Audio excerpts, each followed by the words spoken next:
Good morning সবাইকে। জানি এখনও হয়তো সকাল নেই, যখন তোমরা ভিডিওটা দেখছো হয়তো বিকেল হয়ে গেছে কিংবা দুপুরবেলা। যাই হোক, যেহেতু সকালবেলা ভিডিওটা করা সেই কারণে বলে দিলাম গুড মর্নিং। আর ঘুম থেকে উঠেই আমি না এখানে বিছনাটা গুছিয়ে নিচ্ছিলাম। হাই এভরিওয়ান, আমি মনামি আর আমার চ্যানেল নুমুলাই স্টাইলে তোমাদের সুস্বাগতম। তো তোমরা তো দেখতে পেলে বিছনাটা আমি গুছিয়ে নিয়েছি। আর বিছনা গোছানোর পর আমি আমার ব্যাগটা গুছিয়ে নিয়েছি। এই ব্যাগটাই নিয়ে যাচ্ছি, এই যেখানে রাখা আছে। অ্যাকচুয়ালি আজকে আমি আমার যাবো দিদুন বাড়িতে, প্রায় অনেক মাস পর যাচ্ছি, গিয়ে থাকছি, মানে গেছি এর মধ্যে, বাট থাকা হয়নি। অনেক মাস পর যাচ্ছি, গিয়ে থাকবো। আসলে আমার বড় মাসি নেই বাড়িতে, সেই কারণে মা বললো যাও গিয়ে দিদুনের সাথে একটু থেকে আসো। দিদুন যেহেতু একা খুব একটা থাকতে পারে না, সেই কারণে যাচ্ছি। ব্যাগটা গুছিয়ে নিয়েছি, বইপত্র নিয়ে নিয়েছি।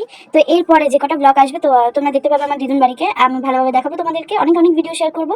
জায়গাটা আমার খুব পছন্দের, কেন আমি যেহেতু একদম শহরে থাকি, এবার দিদুন বাড়িটা না একটু গ্রামের মধ্যে, মানে খুব গ্রাম না, মফর অঞ্চল, কিন্তু আর কি বেশ গাছপালা আছে, সুন্দর। তো তোমাদের দেখাবো, কেমন লাগবে অবশ্যই জানিও। আর দেখো নোভা না এসে আমাকে ডিস্টার্ব করছে, এরকম কি বলবো, এরকম যখনই কথা বলিও ডিস্টার্ব করতে থাকে, যখন ভয়েস ওভার দিই তখন ঠিক এরকম ডিস্টার্ব করে। এখন আবার বলছি বলে চলে গেছে জানলার ধারে।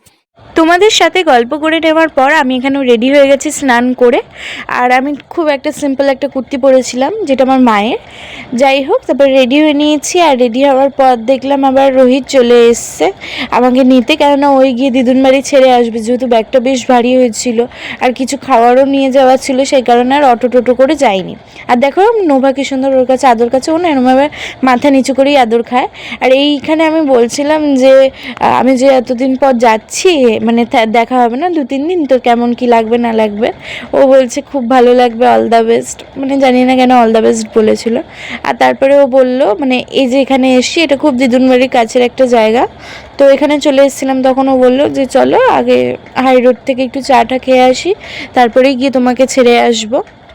তো এটা শুনে তো আমার মনটা একটু হলেও ভালো হয়ে গেছিলো যে না, দিদুন বাড়ি যাওয়ার আগে একটুখানি টাইম স্পেন্ড করে নেবো দুজনে। তো তারপরে চলে গেছিলাম হচ্ছে আমাদের হাই রোডে। এটা একটা নতুন দোকানে গেছিলাম আমরা। এখানে চাটা ঠিকঠাক লাগলেও খাবার দাবার তো ভালোই লেগেছে, মানে খাবার দাবার বলতে আমরা শুধু একটা স্যান্ডউইচ নিয়েছিলাম। আমাদের এখানে না এইগুলোকে স্যান্ডউইচই বলে, অ্যাকচুয়ালি এগুলো পাউরুটির আর কি এরকম করে ভাজা, বেশ ভালো খেতে ছিল। চাটনিটা বিশেষ করে খুব ভালো ছিল। দেখো তারপর বাড়ি ফিরে যাচ্ছি। আর আমার দিদুন বাড়ি থেকে হাই রোডটা খুবই কাছে, তো টাইম লাগতো না একদমই, মানে 5 মিনিটও হয়তো লাগেনি, পৌঁছে গেছি।